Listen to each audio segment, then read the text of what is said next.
प्रत्येक मनुष्य अपने जीवन में चाहता है कि वह हमेशा आगे बढ़े। इसके लिए वह पूरी लगन से मेहनत करता है, परंतु इसके बाद भी जीवन भर गरीबी के चंगुल में फंस के रह जाता है। वह अमीर होने के सपनों के उधेड़बुन में अपनी वर्तमान जिंदगी को कोसते रह जाता है। अज्ञानतावश इसके पीछे के कारणों को वह समझ नहीं पाता है कि यह सब वास्तुशास्त्र के कारण हो रहा है, जिससे उनके घर में स्थायी दरिद्रता का वास हो गया है और वह अपनी किस्मत को दोषी मानते रह जाता है। आइए इस विषय और इसके पीछे के कारणों पर विस्तार से चर्चा करें। घर किराए पर लेते समय या अपना घर बनवाते समय वास्तु का ध्यान न देना दरिद्रता को आमंत्रित करने में बहुत बड़ा योगदान दे जाता है। वास्तुशास्त्र का ध्यान न देने से वहां वास करने वाले सदस्यों के बीच विचार दोषपूर्ण हो जाता है।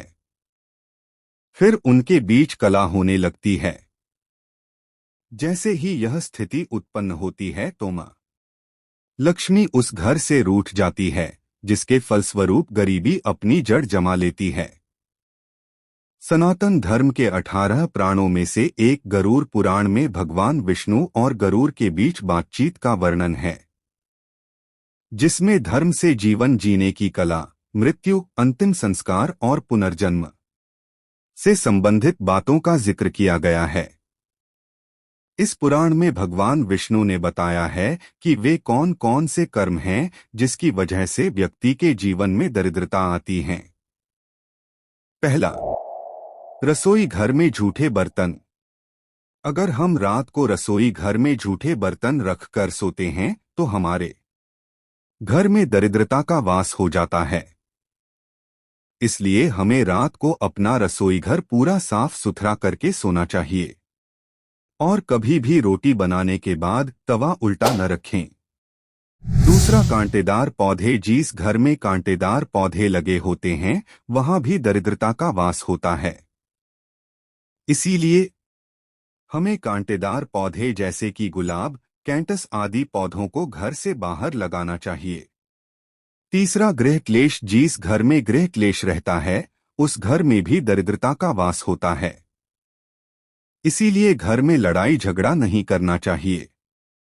हमें आपस में मिलजुल कर रहना चाहिए। चौथा, दीपदान। जिस घर में संध्या के समय अंधेरा रहता है और दीपक नहीं जलता वहां पर भी दरिद्रता का वास होता है। शाम को एक बार हमें पूरे घर में प्रकाश करना चाहिए और भगवान का भजन करना चाहिए।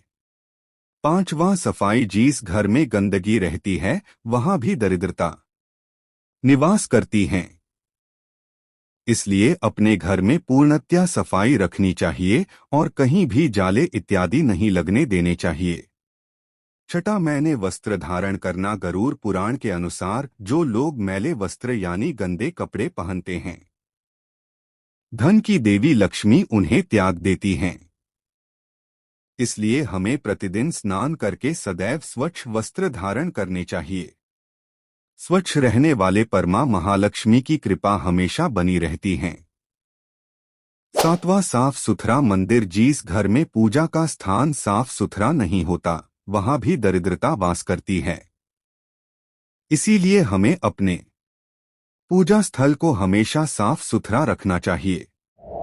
आठवां, सूर्य निकलने के बाद उठना। जो लोग सूर्य निकलने के बाद उठते हैं वहां भी दरिद्रता वास करती है।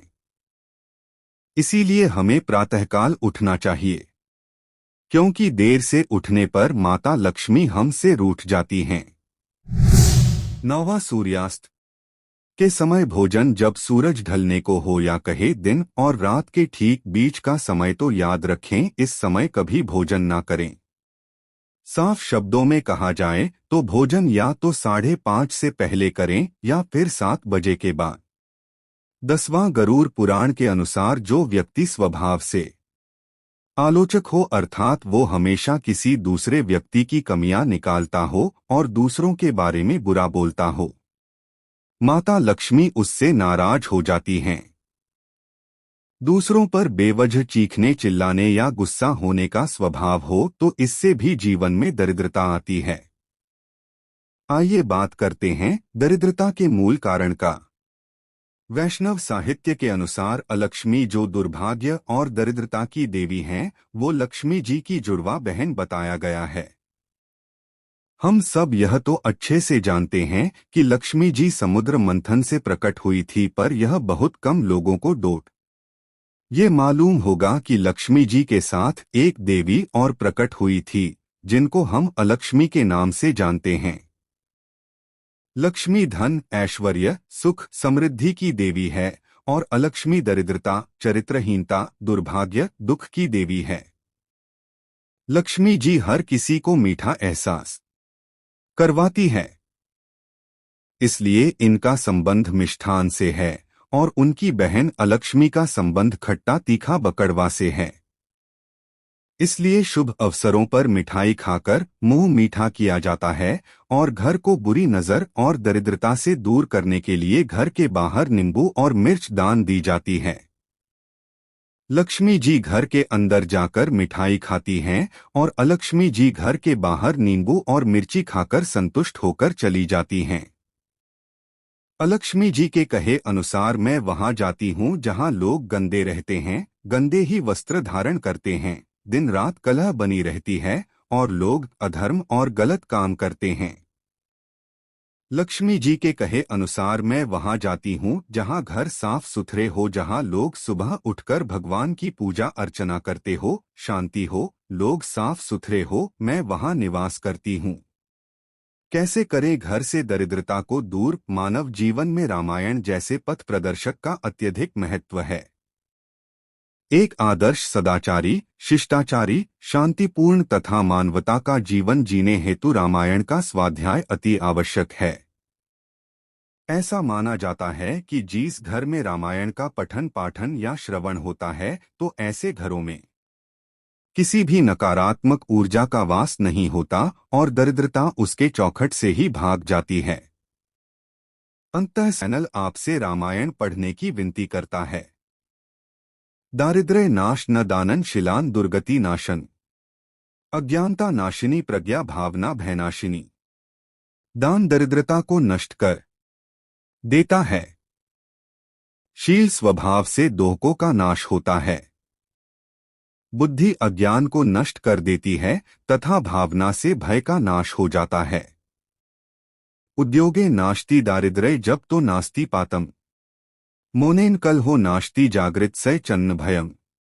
उद्यम से दरिद्रता तथा जब से पाप दूर होता है। मौन रहने से कलह और जाते रहने से भय नहीं होता। आपके यहाँ लक्ष्मी का स्थायी वास हो और दरिद्रता आपके घर से कोसों मील दूर रहे। इसी मनोकामना के साथ अगर आपको मेरी यह प्रस्तुति पसंद आई हो तो कृपया भक्ति का डोज चैनल को अवश्य सब्सक्राइब करें। धन्यवाद।